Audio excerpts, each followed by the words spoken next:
महानुभावों, जब हमारा पुण्य का तीव्र उदय आया करता है तभी मुनराज का विहार उस नगरी की ओर हुआ करता है। आपने समझा होगा, पढ़ा भी होगा कि जिस नगरी का पुण्य उदय होता है, जिस नगरी के लोगों का एक साथ सामूहिक पुण्य का उदय जागता है, उस नगरी की ओर तीर्थंकर भगवान के विहार स्वतः ही होने लगते हैं। ऐसे ही जब पृथ्वी पर वर्तमान में तीर्थंकर नहीं है, तो धरती के देवता कहे जाने वाले समस्त आचार्य भगवंत मुनराज भी उन्हीं के लघुनंदन हैं, तीर्थंकर भगवान के, और उन्हीं की आज्ञा अनुसार निरंतर इस धरती पर विचरण कर रहे हैं। तो उनके चरण कमल भी जब नगरी में तभी पड़ते हैं जब पूरी समाज का एक साथ सामूहिक पुण्य का उदय हुआ करता है। और कहा जाता है जहां से मुनिराज चले जाते हैं वहां पर सोना सोना हो जाता है, और जहां आ जाते वहां पर सोना सोना हो जाता है। तो ऋषि नगर की बारी है। लक्ष्मी नगर में अभी तक सोना सोना था, अब सोना सोना हो गया होगा। अब ऋषि नगर में वह सौभाग्य जगाना है आप लोगों को, जिस सौभाग्य से हम इस मनुष्य जीवन को सार्थक कर सकते हैं। अब हमें ये अवसर आया है अपने भाग्य को किसमें बदलने का, सौभाग्य में बदलने का। अभी तक लक्ष्मीनगर वाले लोग बहुत तत्परता के साथ, पूर्ण उत्साह लगन के साथ गुरु भक्ति गुरु सेवा में संलग्न रहे। अब आपकी बारी है, किनकी, ऋषि नगर वालों की। और नाम ही इसका ऋषि नगर है, और जहां ऋषि हो जाएं तो फिर तो ऋषि आ ही जाएं इस नगर में, फिर इस नगर का नाम सार्थक हो जाता है। जब तक ऋषि मौजूद नहीं है, नाम ऋषि नगर रख लिया तो वो तो स्थापना निक्षेप हो गई। लेकिन यथा नाम तथा गुण तो सार्थक हो पाता है जब ऋषि नगर में किसी ऋषि का आगमन हो जाता है, तब ये सही मायने में ऋषि नगर कहलाता है। तो अभी बतला रहे थे कि बहुत सारे आचार्य भगवंतों मुनि राजों की कृपा से यह जिनालय का निर्माण हुआ है ना। तो जब जब इस नगर पर ऋषियों की अनुकंपा हुई, उनकी कृपा दृष्टि पड़ी, तब तब इस जिनालय का उद्धार हुआ और इस आज भव्य जिनालय के रूप में तैयार है। तो कहने का मतलब यही है कि हमने जो इतना भव्य जिनालय बनाया है और मुनराज को अपने नगर में लेकर आए हैं, तो उसका कारण क्या है, किसके लिए, किसके लिए, अपने भाग्य को सौभाग्य में बदलने के लिए। क्योंकि देव शास्त्र गुरु ये तीन ही होते हैं जिनसे हमने जो पूर्व में अपना भाग्य लेकर आए हैं, वर्तमान में आज उस भाग्य को हम सौभाग्य में परिवर्तित कर पाए, तो उसके सिर्फ और सिर्फ तीन ही माध्यम हैं, देव शास्त्र और गुरु। इनकी भक्ति के माध्यम से ही हम पूर्व के पुण्य को, पूर्व के भाग्य को, उस प्रारब्ध को निरंतर दुगना तिगना चौगुना बढ़ाया करते हैं। तो ये अवसर आप लोगों के लिए आया है कि आप अपने भाग को कैसे बढ़ाओगे, है ना। किस प्रकार से बढ़ाओगे, घर में सोकर, है ना, 9 बजे उठेंगे, 10 बजे ऑफिस चले जाएंगे, रात को 8 बजे आएंगे, खा पी के सो जाएंगे। ऐसे ही हम अपने भाग को सौभाग्य में रोज बदला करते हैं, है ना, ऐसे बदलते ना। तो ये सब हम भाग को सौभाग्य में नहीं, हम अपने भाग का खा रहे हैं अभी वर्तमान में। जो पूर्व में करके आए हैं, लेकर आए हैं, उसको खा रहे हैं। क्या खा रहे हैं? बासा खा रहे हैं। कैसा? बासा। इसके पीछे एक दृष्टांत याद आता है कि एक बार मुनिराज अभय नंदी किसी नगर की ओर विहार किया और उस नगर में जब उनका आहार हुआ एक घर पर, तो उस घर पर जो बहू थी, अभी उसकी नई नई शादी हुई थी, वह बहू जब बालिकावस्था में थी, कन्यावस्था में थी, तो अपने घर पर मायके पर वह चतुर्मास हुआ था उनके यहाँ, तो माता जी के साथ उसने रहकर धर्म सर्व कर्म के संस्कार सीखे थे। उसके अंतरंग में धर्म की प्रति रुचि थी, उसके अंतरंग में स्वाध्याय, पूजन, पाठ, अभिषेक देखने के प्रति बहुत अधिक रुचि थी। तो जब उसकी शादी विवाह दूसरे नगर में हो गया, तो जब वो वहां पहुंची तो वहां मुनिराज अभय नंदी का आगमन हुआ और उनका आगमन होने पर उसे बड़ी खुशी हुई और उसने बड़े ही भक्तिभाव के साथ चौका लगाया, मुनिराज को पड़गाया, पूरे घर को इकट्ठा किया, सास ससुर पति सबको उसने इकट्ठा किया और इकट्ठा करके सबको पड़गान में खड़ा किया और आहार कराया। आहार कराने के पश्चात वह पूछती है मुनिराज से, हे मुनिराज, इतनी सुबह सुबह कैसे? क्या पूछती है?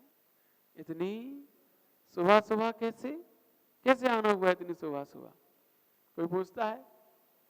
कोई नहीं पूछता है। मुनिराज समझ गए, ये लड़की बहुत समझदार है, इसीलिए पहेलियों में पूछ रही है। तो उन्होंने भी कहा समय का कोई भरोसा नहीं है। फिर मुनिराज ने उससे पूछा, तुम्हारी उम्र कितनी है? तो उसने कहा, मेरी उम्र अभी 2.5 वर्ष की है। कितनी है? 2.5 वर्ष की। उसके घर वाले सुन रहे थे, ये क्या बोल रही है। तो जब फिर मुनिराज ने पूछा, तुम्हारे पति देव की उम्र कितनी है? तो बोलती है, मेरे पति देव की उम्र अभी 6 महीने की है। कितनी? 6 महीने की है। फिर उससे पूछते मुनिराज कि तुम्हारी सासू की उम्र कितनी है? तो सासू की उम्र तो अभी 3 महीने की है। और ससुर देव की उम्र कितनी है? तो वो तो अभी अभी पैदा ही हुए हैं, आज ही पैदा हुए हैं। फिर बाद में अंत में ये प्रश्न पूछते हैं, ये बताइए आप सब लोग ताजा खा रहे हैं कि बासा? तो वो कहती है, हम सब बासा खा रहे हैं। अब वो ससुर जी, सेठ जी सुन रहे थे सब। वो बोलते, क्या बकवास कर रही है ये? हमारे घर पर रोज कई प्रकार के मिष्ठान बनते हैं, तरह तरह की मिठाइयां, तरह तरह का व्यंजन बना करते हैं, और बोलती है कि हम बासा खाते हैं। नाक कटा रही है मेरी ये मुनिराज के सामने ऐसा बोलकर। इसे मुनिराज को जाने दो, फिर इससे बात करते हैं। और कहती है कि मैं अभी 2.5 साल की हूं और मुझे अभी अभी पैदा बताती है, इसकी बुद्धि को क्या हो गया है? इस प्रकार से वह सोच रहे थे ससुर जी खड़े खड़े। और जैसे ही इन सब बातों करके मुनिराज चल दिए। चलने के पश्चात जब ससुर जी तो अंतर ही अंतर में बौखला रहे थे, गुस्सा हो रहे थे, आग बबूला हो रहे थे, उन्होंने कहा, बहू से इधर आओ, ये क्या तुम बात कर रही थी? मुनिराज से कह रही थी हम बासा खाते हैं, हमारे घर में तो रोज अच्छे अच्छे मिष्ठान मिठाइयां बनती हैं, और कहते हम बासा खाते हैं। और अपनी उम्र 2.5 वर्ष की बता रही थी। ये सब क्या था? तो उसने कहा, ससुर जी गुस्सा मत होइए, अपने भी प्रश्न हैं, सबके समाधान मुनिराज देंगे, हम नहीं दे सकते हैं, वही देंगे। उनके पास अपन चलेंगे और उनसे सारे प्रश्नों के उत्तर ले लेंगे। दोनों का ठीक है, तो सब लोग भोजन करते हैं और मुनराज जंगल की ओर से विहार कर जाते हैं और वह जंगल में जाकर अपने सामायिक करने के लिए बैठ जाते हैं और सभी लोग भोजन करने के पश्चात वहां पहुंचते हैं जहां मुनराज जंगल में विराजते हैं। वहां ढूंढते ढूंढते पहुंच जाते हैं और जब वहां पहुंच जाते तो देखते हैं मुनराज ध्यान में लीन है, तो कुछ देर वहीं पर बैठे रहते हैं। जब मुनराज की सामायिक पूर्ण होती है, वो आँख खोलते हैं तो उनको नमोस्तु करके सभी लोग निवेदित करते हैं और वो ससुर जी बोलते हैं, हे गुरुदेव, आपके बीच में और बहू के बीच में चर्चाएं हुई, वो चर्चाएं हमें कुछ समझ में नहीं आई, कृपया उनका रहस्य समझाएं, क्योंकि हम समझ नहीं पाए कि क्या चर्चा हुई थी। तो मुनराज बोलते, तुम्हारी बहू बहुत समझदार है, संस्कारी है, इसीलिए उसने इस भाषा में बात की थी। सबसे पहले उसने पूछा था कि इतनी सुबह सुबह कैसे, तो इसका अर्थ होता है कि इतनी कम उम्र में मुनराज क्यों बन गए? अभी तो आपकी उम्र युवा अवस्था है, शादी करने की थी, विवाह भोग भोगने की थी, संसार के सुख भोगने की उम्र थी, इतनी कम उम्र में दीक्षा क्यों ले ली? ये उसका तात्पर्य था कि इतनी सुबह सुबह कैसे। तब हमने कहा था समय का कोई भरोसा नहीं है, जीवन है पानी की बूंद, कब मिट जाए रे, होनी अनहोनी, कब क्या घट जाए रे। तो ये जीवन पानी की बूंद के समान है, कब मिट जाए कब नष्ट हो जाए कोई भरोसा नहीं है। इंद्रधनुष के समान है, अभी आया फिर चला जाए, बिजली चमकने के समान है, अभी चमके फिर नष्ट हो जाए। ऐसे ही ये जीवन है, कब नष्ट हो जाए कोई भरोसा नहीं है। इसीलिए शुभस्य शीघ्रम, शुभ कार्य शीघ्र करने चाहिए, तो हमें अपनी आत्मा कल्याण करना है। इसीलिए शीघ्र अति शीघ्र हमने दीक्षा धारण करके आत्म कल्याण में संलग्न हो गए, इसीलिए इतनी सुबह सुबह दिखाई दे रहा है। तो इसका मतलब क्या हुआ कि समय का कोई भरोसा नहीं। जितना समय हमें मिल रहा है सत्संगति का, सत्संग का, मुनिराजों के सत्संग का, गुरुओं के सत्संग का, उतना लाभ ले लेना चाहिए, क्योंकि समय का कोई भरोसा, कब क्या किसके साथ क्या घट जाए कोई भरोसा नहीं। सीढ़ियों से उतरते वक्त कब पैर फिसल जाए, रात में सोते सोते कब साइलेंट अटैक आ जाए, सुबह का सूरज देख ही नहीं पाए, रास्ते में जाते जाते क्या पता है कब एक्सीडेंट हो जाए, क्या किसके साथ दुर्घटना घटना होनी अनहोनी कब घट जाए कोई भरोसा नहीं है। इसीलिए शुभ कार्य शीघ्र कर लीजिए, आत्म कल्याण के लिए शीघ्र विचार कर लीजिए, अन्यथा कब क्या हो जाए कोई भरोसा नहीं है। ये बतलाया आज मुनराज ने। फिर उसके पश्चात हमने पूछा था कि तुम्हारी उम्र कितनी है उस बहू से, तो उसने कहा था 2.5 वर्ष। तो इसका मतलब ये है कि ये 2 वर्ष पूर्व अपने मायके में माता जी के सानिध्य में रही थी और वहां रहकर इसने अध्ययन किया, संस्कार ग्रहण किए हैं, आहार कराने के, स्वाध्याय के, पूजन के, तब से लेकर आज तक इसे 2.5 वर्ष हुए हैं। इसीलिए इसकी उम्र कितनी है? 2.5 वर्ष। और पति की उम्र 6 वर्ष है, शादी हुए अभी 6 महीने हुए हैं। तो उसका नियम है कि वह बिना मंदिर जाए, बिना अभिषेक देखे, पूजन किए पानी ग्रहण नहीं करती है। तो अब सुबह सुबह कौन ले जाएगा मंदिर? पति देव ले जाएंगे। तो पति देव उसको सुबह सुबह रोज मंदिर लेके आते हैं और रोज अभिषेक होता हुआ देखते खड़े खड़े। तो कुछ दिनों पश्चात उसने कहा जब आप रोज अभिषेक देखने आते ही हो, मुझे लेके आते ही हो और पूजन में जब तक करते हो तब तक आप रहते ही हो, तो क्यों ना कल से आप भी अभिषेक किया करो, आप करोगे हम देखेंगे कितना अच्छा लगेगा। तब उनके भी समझ में आ गया कि जब हम आ ही रहे हैं, समय अपना जा ही रहा है, तो क्यों ना समय का सदुपयोग कर लिया जाए। तो वह भी अभिषेक रोज करने लगा, उसके साथ बैठकर पूजन करने लगा। तो उसकी उम्र तब से लेकर अभी तक कितनी है? 6 महीने है।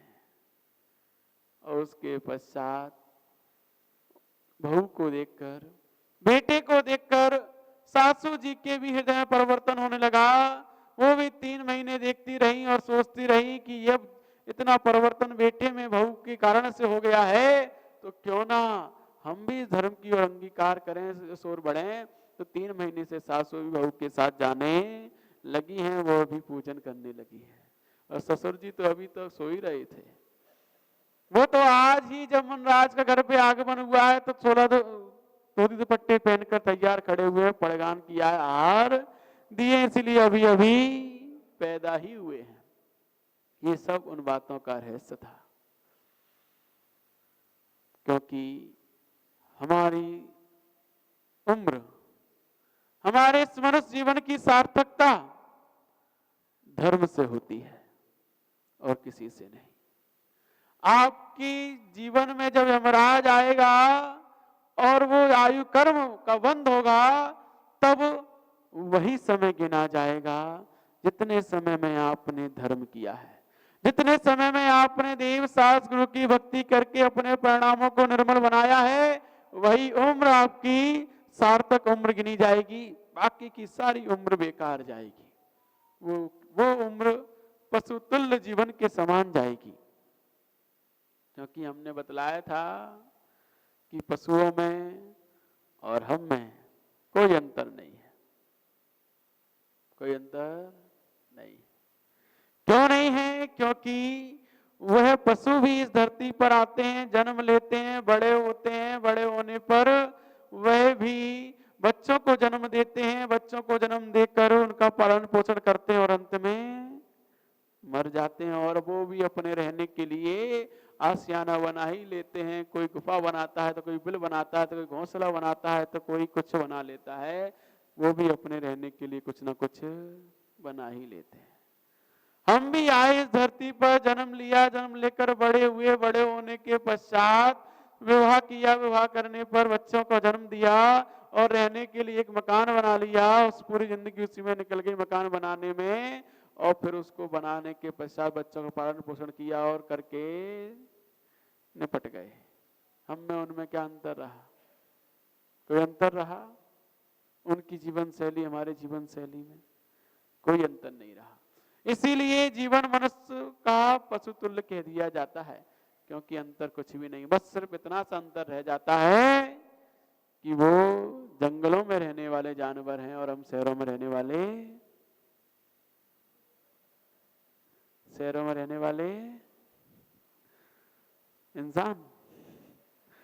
तो इंसान तो हम तब बन पाएंगे जब हमारे अंदर इंसानियत आएगी, परोपकार आएगा, एक दूसरे के प्रति सहानुभूति आएगी, हमारे हृदय में सबके प्रति प्रेम भाव होगा, मैत्री भाव होगा, तो हम इंसान कहलाएंगे। जब हमारे अंदर धर्म के संस्कार दिखाई देंगे, तब हम इंसान कहलाएंगे। तो इसीलिए अभी हमारे अंदर यदि धर्म के संस्कार नहीं है, तो अभी हमारा जीवन पशु तुल्य जा रहा है। तो ये आपसे कहना है, आपकी उम्र की सार्थकता वहीं से है जब से आपने धर्म करना प्रारंभ किया है। अभिषेक पूजन भैयावृत्ति गुरु के आने पर उनकी सेवा में संलग्न होते हो, तभी से आपकी उम्र चालू हुई है। योगेश भैया कब से चालू हुई है? 10 साल से उनकी उम्र चालू हुई। अभी ये कितने साल के हैं? 10 साल के हैं। 10 साल के हो, क्योंकि वहां से आपकी सही उम्र चालू हुई है, सही जीवन चालू हुआ है। अभी तक उससे पहले का जीवन पशु तुल्य जा रहा था।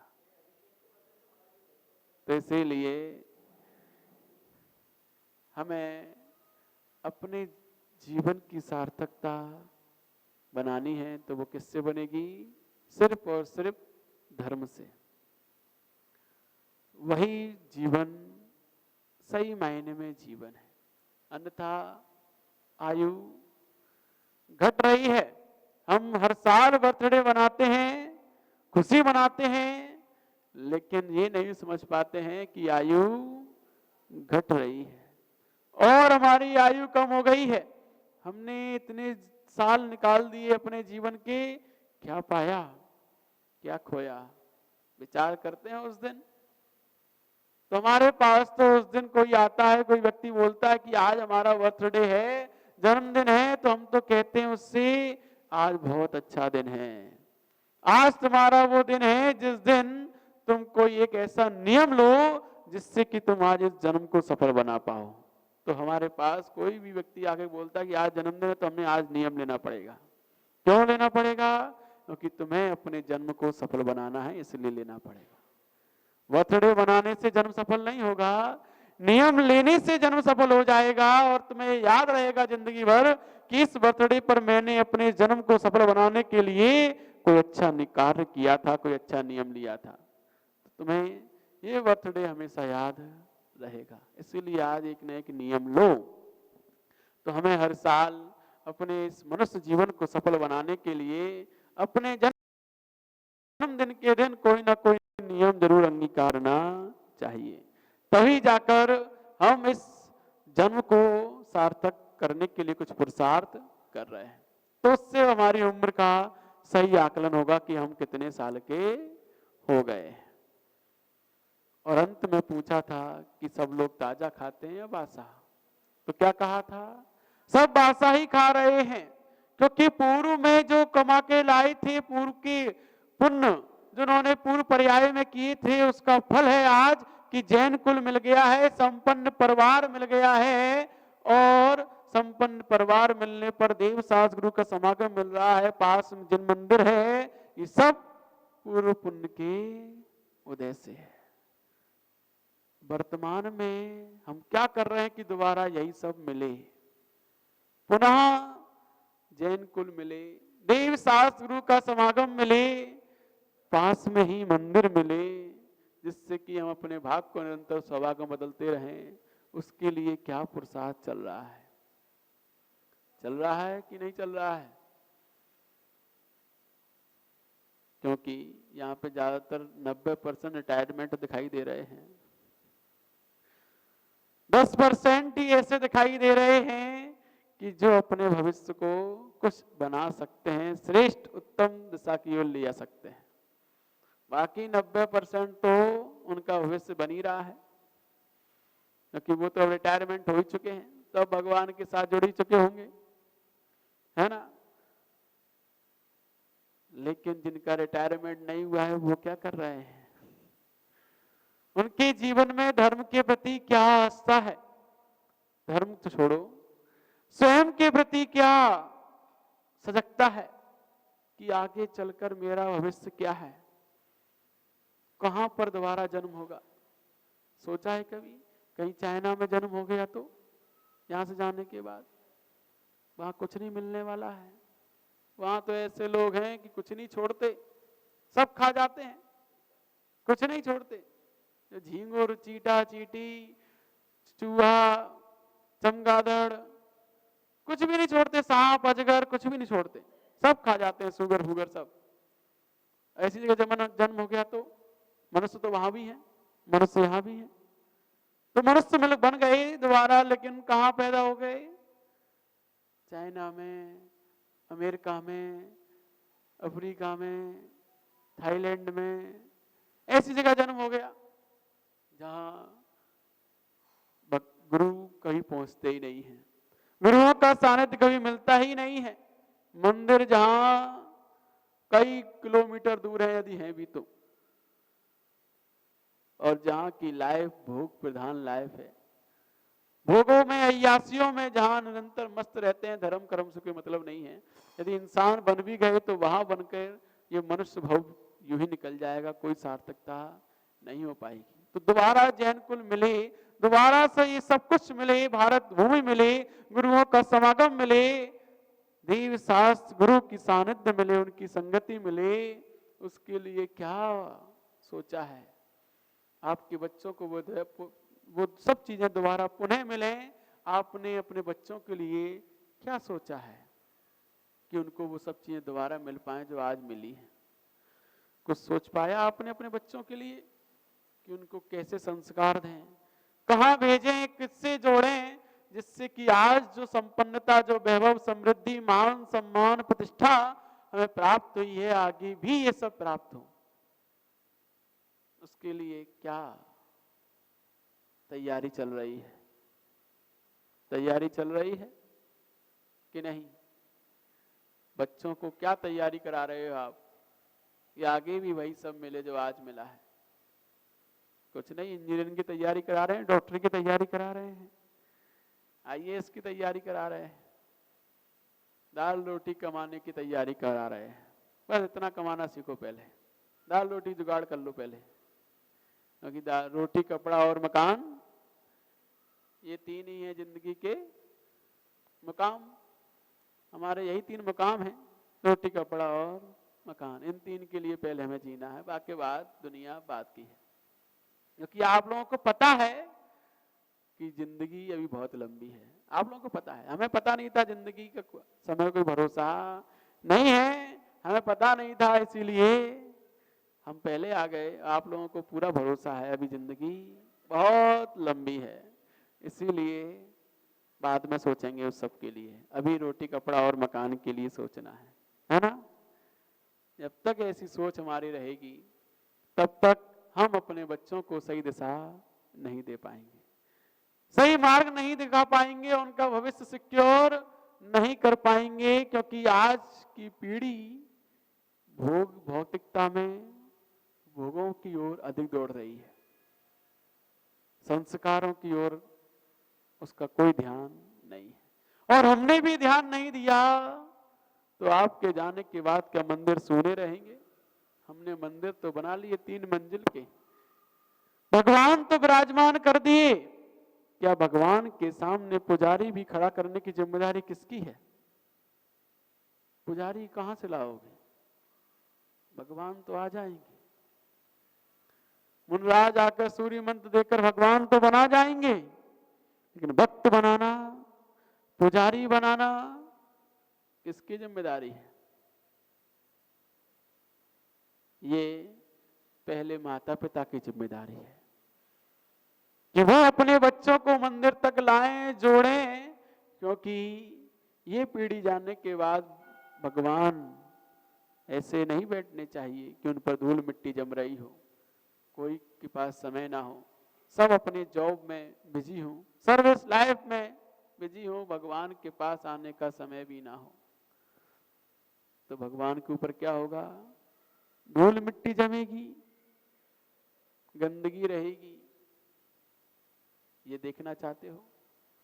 नहीं ना। तो बच्चों को संस्कार देना सीखो, उनको मंदिर से जोड़ना, गुरुओं से जोड़ना सीखो। क्योंकि आप मंदिर तक लाओ, गुरुओं तक लाओ, उसके बाद काम गुरुओं का है कि किस प्रकार से उन्हें संस्कार देना है।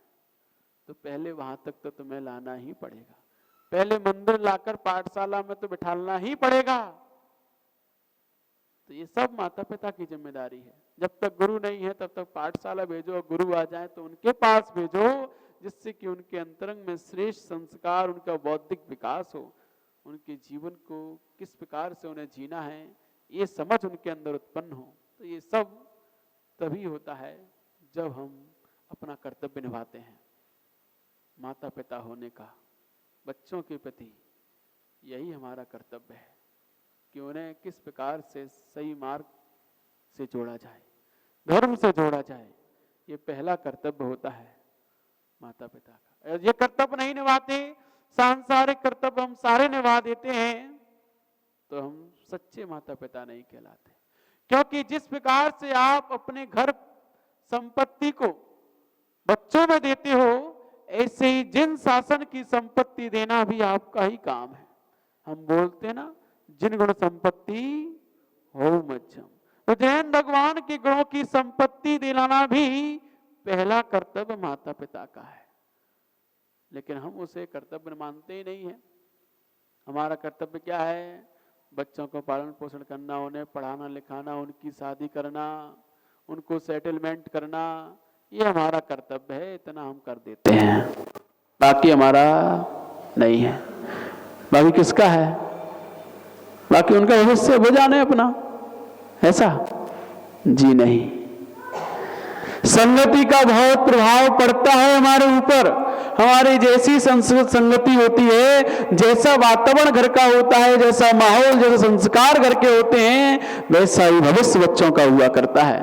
तो इसीलिए ये हमारी जिम्मेदारी है, हमारा दायित्व है कि हमें किस प्रकार का घर का माहौल बनाना है, कैसे संस्कार देने हैं, किस प्रकार का उनका भविष्य हमें तैयार करना है। अन्यथा कोई ऐसी बहू ले आएगा कि मुनिराज के घर पे चरण कभी पड़ेंगे ही नहीं, ये संस्कार नहीं दिए तो। आपकी बेटी ऐसी जगह भाग जाएगी कि आप सिर उठाकर समाज में चल नहीं पाओगे, यदि उचित संस्कार नहीं मिले तो। इसीलिए ये सब माता पिता का ही कर्तव्य है। तो उस कर्तव्य को समझिए, बासा मत खाइए, पूर्व में जो मिल गया है उसको मत भोगते रहिए, नया करते रहिए और नया करते करते पुराना खाते रहिए। यही बनिया बुद्धि है। क्या है ये? बनिया बुद्धि की नया जोड़ते जाओ और पुराना खर्च करते जाओ। और तुम नया जोड़ा नहीं कुछ और पुराना खर्च करते गए तो एक दिन अकाउंट जीरो। करोड़पति कहाँ जाएगा? करोड़पति हो जाएगा। दिन देखना चाहते हो? नहीं चाहते ना। इसीलिए श्रेष्ठ पुण्य को निरंतर वृद्धि करते रहो। कोई पुण्य से ही निरंतर हमारा अकाउंट भरा रहेगा तो कभी ऐसे दिन दिखने नहीं पड़ेंगे। तो कहने का मतलब यह है कि कोई नहीं चाहता कि हमारे दिन ऐसे आए, क्योंकि जब किसी व्यक्ति के बुरे दिन आते, कोई किसी के साथ बुरा करता है तो वो यही कहता है कि हमने तो किसी के साथ बुरा नहीं किया, हमने किसी का बुरा नहीं सोचा, लेकिन हमारे साथ ऐसा क्यों हो रहा है? क्या कारण है? हम तो कभी किसी का बुरा नहीं सोचते थे, किसी का बुरा नहीं करते थे। तो उनसे कहना है, आपने किसी का बुरा नहीं किया, बुरा नहीं सोचा, लेकिन ये बताओ तुमने अच्छा क्या किया कि तुम्हारे जीवन में ये बुरे दिन नहीं आते? इसके लिए तुमने अच्छा क्या किया? कुछ अच्छे कार्य किए? नहीं कर पाए। जिंदगी भर बस कमाने में, पढ़ाई में, इधर उधर घूमने में, भोगों में, अय्यासियों में समय निकाल दिया। अच्छा क्या कर पाए? पुण्य की वृद्धि कैसे की? तो जब तक वो नहीं करोगे तब तक बुरे दिन आएंगे ही आएंगे, दिन बदलेंगे ही बदलेंगे। तो इसीलिए दिन हमेशा एक से बने रहें। अपने जीवन में बासा खाते रहो और नया ताजा जोड़ते रहो, तो दिन बदलेंगे नहीं, हमेशा बने रहेंगे। यही समझदारी है, यही हमारे अंतरंग में धर्म के प्रति रुचि जगाती है। तो धर्म किस लिए करना है? इसलिए करना है, ठीक है ना। अब इसके आगे हम कल से समझाने का प्रयास करेंगे कि कैसे संस्कार हमारे घर में होने चाहिए, घर कैसा होना चाहिए, किस प्रकार का घर हमारा होना चाहिए, निज घर भी और ये सीमेंट मकान का घर भी, इसमें रहने वाले लोग भी कैसे होने चाहिए।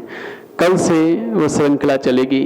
तो सभी लोग समय पर 8:45 बजे यहाँ उपस्थित हों और 10 बजे आपको छोड़ दिया जाएगा, क्योंकि 10 बजे सबको ऑफिस लगता है।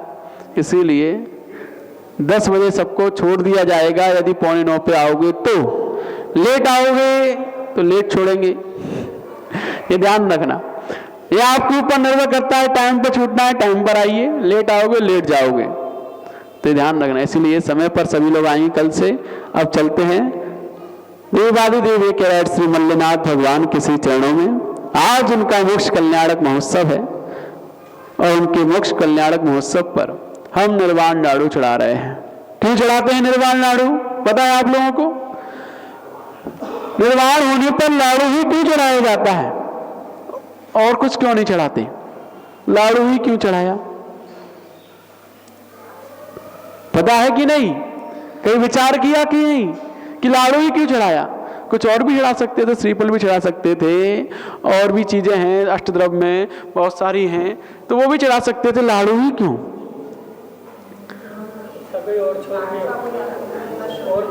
लाडू का कोई और छोर नहीं होता है। तो तो ये तुम्हारा लाड़ू की तो और छोर है। लाड़ू गोल होता है, उसका कोई अंत नहीं होता। ऐसे ही निर्वाण प्राप्त करने के बाद अब उनका कोई अंत नहीं, वो अनंत काल तक वहीं विराजमान रहेंगे। और वहां विराजमान रहेंगे तो किसका भोग करेंगे? अनंत सुख का भोग करेंगे। उनके सुख का कभी अंत नहीं होगा, सुख उन्हें हर पल हर समय मिलता रहेगा। और लाड़ू भी यही कहता है कि आप उसे जहां से चखो वहीं से सुख की प्राप्ति होती है। कहीं से भी, किसी भी कॉर्नर से, किसी भी एंगल से उसको चखोगे, स्वाद लोगे, हमेशा वो सुख देगा। और वहां हमेशा उन्हें अनंत सुख ही मिलता रहता है। इसीलिए निर्वाण होने पर लाड़ू चढ़ाया जाता है।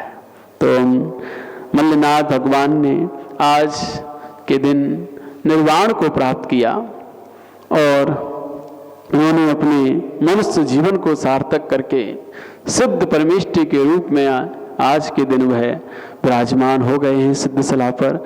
हम उनको यहीं से स्मरण करते हुए निर्वाण कांड पढ़ते हैं और लाड़ू चढ़ाते हैं। बीते राग बंदो सदा भाव सहित सिरनाय, कहो कांड निर्वाण की भाषा सुगम बनाए। सभी लोग हाँ कुछ कह रहे हैं अध्यक्ष जी? अध्यक्ष जी तो बैठे हैं। अच्छा वो बैठे हैं, पूर्व है भैया, भूत है वहां। बैठो बैठो, अभी गाड़ी चला के जाना। सब लोग बैठ जाएंगे। देखो निर्वाला, सभी लोग बैठ